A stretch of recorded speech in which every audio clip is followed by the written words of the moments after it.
तोंडात टाकताच पटकन विरघळेल अशी आज आपण नारळाची बर्फी बनवणार आहोत। तर यामध्ये आपण कोणत्याही प्रकारचा खवा वगैरे वापरलेला नाही, तरी सुद्धा ही बर्फी खायला खूप मस्त लागते।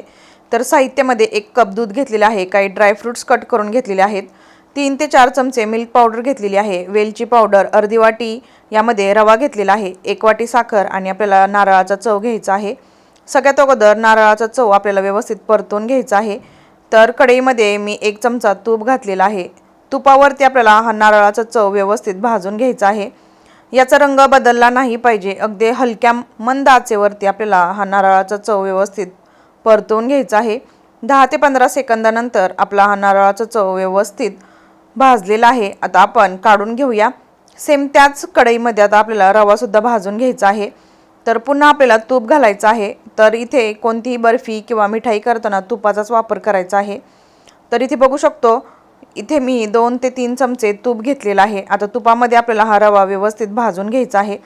तर या ठिकाणी तुम्हाला रवा जर वापरायचा नसेल तर फक्त तुम्ही नारळापासूनच बर्फी बनवू शकता, पण अशाही प्रकारे जर बर्फी बनवली तर खायला खूप अशी मस्त लागते। 7 ते 8 दिवस अगदी आरामात टिकते, पटकन खराब होत नाही। तर बघू शकतो आपण व्यवस्थित आता आपण रवा सुद्धा भाजून घ्यायचा आहे। तर रवा भाजताना आपल्याला गॅसची फ्लेम मीडियमच ठेवायची आहे। तर रवा सुद्धा व्यवस्थित भाजलेला आहे। आता यामध्ये आपण सुरुवातीला जो नारळाचा चव भाजून घेतलेला तो सुद्धा यामध्ये ॲड करायचा आहे आणि उरलेले बाकीचे सगळे जिन्नस या स्टेजला मिक्स करून घ्यायचे आहेत। तर इथे बघू शकतो आपण मिल्क पावडर घातलेली आहे। मिल्क पावडर घातल्यामुळे आपल्याला इथे खवा वापरायची गरज नाही, अतिशय मस्त अशी टेस्ट या मिल्क पावडरमुळे येते। आता यामध्ये आपण काही ड्रायफ्रुट्स घालणार आहोत। तर यातील थोडेसे ड्रायफ्रुट्स इथे मी वापरणार आहे आणि उरलेले आपण गार्निशिंग करण्यासाठी ठेवणार आहोत। तुम्हाला यामध्ये ड्रायफ्रुट्स वापरायचे नसतील तर तुम्ही ते स्किप केले तरी सुद्धा चालेल। आता येथे मी 1 वाटी साखर घातलेली आहे। साखरेचं प्रमाण तुम्हाला जसं गोड आवडतं त्यानुसार तुम्ही इथे कमी जास्त करू शकता। तर ही सगळी प्रोसेस आपल्याला लो टू मीडियम फ्लेमवरच करायची आहे। गॅस आपल्याला जास्त हाय करून घ्यायचा नाही, नाहीतर आपलं मिश्रण करपू शकतं।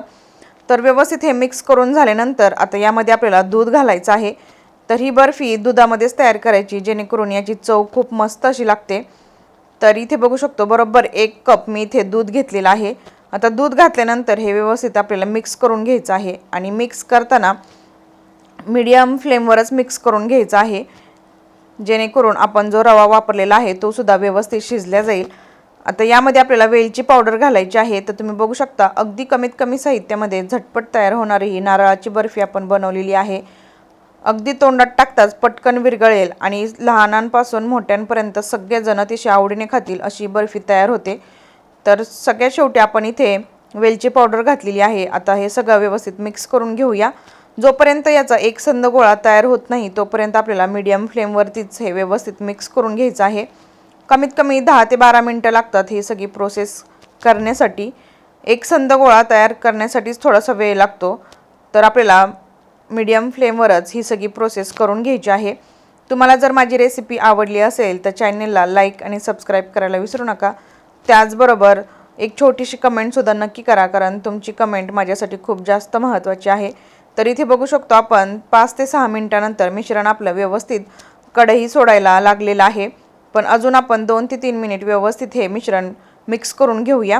तर इथे बघू शकतो आपण व्यवस्थित मिश्रण आपलं तयार झालेलं आहे आणि मिश्रणाने कढई देखील सोडायला सुरुवात केलेली आहे। तर या स्टेजला आपल्याला गॅस बंद करून घ्यायचा आहे। तर सुरुवातीलाच एका प्लेटला मी व्यवस्थित तुपाने ग्रीस करून घेतलेलं होतं। आता त्या प्लेटमध्येच आपल्याला ही बर्फी घालायची आहे। तर अशा प्रकारे व्यवस्थित पसरवून घ्यायचं आहे। तर एका स्पॅच्युलाच्या मदतीने व्यवस्थित पसरवून घ्यायचं आहे। तुम्ही चमच्याच्या मदतीने सुद्धा पसरवून घेऊ शकता। अशा प्रकारे एकसारखं आपल्याला पसरवून घ्यायचं आहे आणि सगळ्यात शेवटी यावरती आपण जे ड्रायफ्रुट्स बाजूला ठेवलेले ते ड्रायफ्रुट्स यावरती घालायचे आहेत। हे पूर्णपणे ऑप्शनल आहे, पण दिसताना आणि खाताना बर्फी खूप मस्त लागते, त्यामुळे इथे मी ड्रायफ्रुट्स घातलेले आहेत। तर बघू शकता तुम्ही अशा प्रकारे ड्रायफ्रुट्स घातल्यानंतर ते व्यवस्थित बसले जावेत यासाठी आपण पुन्हा स्पॅच्युलाच्या मदतीने व्यवस्थित याला प्रेस करून घ्यायचं आहे। तर यावेळी प्रेस करताना अगदी हलक्या हाताने प्रेस करून घ्यायचं आहे, जेणेकरून ड्रायफ्रुट्स आपले व्यवस्थित यावरती चिटकले जातील। तर आता आपण ही बर्फी व्यवस्थित थंड करून घेण्यासाठी ठेवायची आहे। कमीत कमी अर्धा तास तरी आपल्याला ही बर्फी व्यवस्थित थंड करून घ्यायची आहे।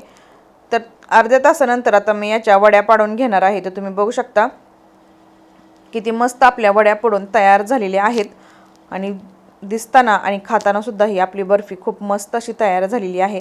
रेसिपी तुम्ही नक्की ट्राय करून पहा। त्याचबरोबर रेसिपी जर आवडली तर चॅनेलला लाईक आणि सबस्क्राईब करायला विसरू नका।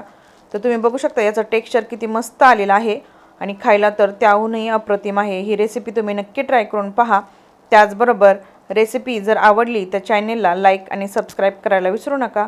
पुन्हा भेटूया आपण अशाच एका नवीन छानशा रेसिपी सोबत। तोपर्यंत धन्यवाद।